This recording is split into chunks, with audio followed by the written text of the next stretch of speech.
The man who gave India wings, मनुष्य जिसने भारत को पंख दिए।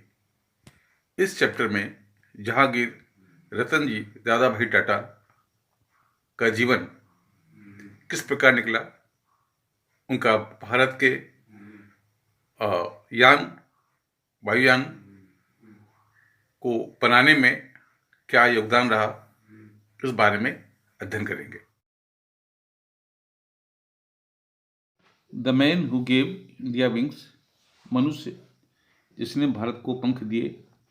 Do you know the name of the man, क्या आप उस व्यक्ति का नाम जानते हैं हु गेव इंडिया विंग्स, जिसने भारत को पंख दिए। इट वॉज जहांगीर रतन जी दादा भाई टाटा। ये जहांगीर रतन जी दादा भाई टाटा थे। He was popularly known as JRD। वे JRD के नाम से प्रसिद्ध रूप से जाने जाते हैं। He was born in Paris in July 29, 1904। 29 जुलाई 1904 को उनका जन्म पेरिस में जुलाई के महीने में हुआ। हिज फादर रतन जी भाई दादा भाई टाटा वाज पारसी। उनके पिता रतन जी दादा भाई टाटा पारसी थे। And mother Suzanne Briere was French, और माँ सुजेनी ब्रेरे फ्रांस की थी। Tata's childhood was spent travelling between France and India. Tata का बचपन फ्रांस और भारत के बीच यात्रा करते हुए बीता। सम पीपल सेड इन जेस्ट, कुछ लोग मजाक में कहते हैं, that he got her surname for an ancestor, कि उनका सरनेम उनके पूर्वज से मिला।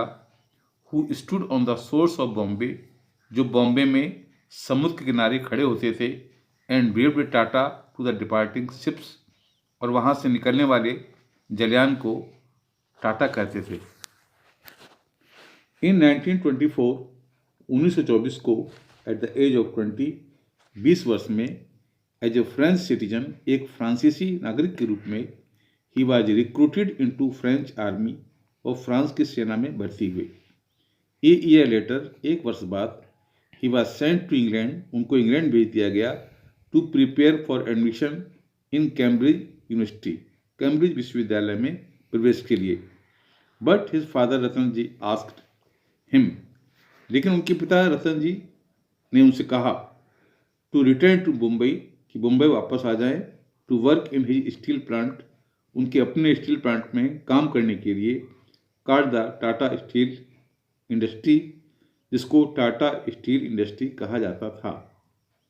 His father did not consider a college degree necessary to succeed in life, उनके पिता समझते नहीं थे कि कॉलेज की डिग्री जीवन में सफलता के लिए आवश्यक है।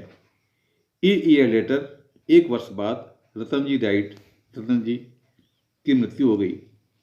His eldest son and heir Jahangir inherited the directorship of the Tata sons and board, उनके सबसे बड़े बेटे और उत्तराधिकारी जहांगीर को टाटा सन बोर्ड का डायरेक्टरशिप विरासत में प्राप्त हुई।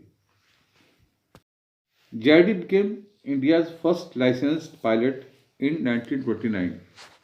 JRD भारत के प्रथम लाइसेंस पायलट 1929 में बने। It was JRD who gave India wings to fly in 1932। ये JRD थे जिन्होंने 1932 में भारत को उड़ने के लिए पंख दिए। JRD set up Tata aviation service. JRD ने टाटा एविएशन सर्विस स्थापित किया by piloting the first flight himself, स्वयं पायलट के रूप में उड़ान लेकर from Karachi to Mumbai in a small aircraft, Karachi से मुंबई तक एक छोटे से यान में।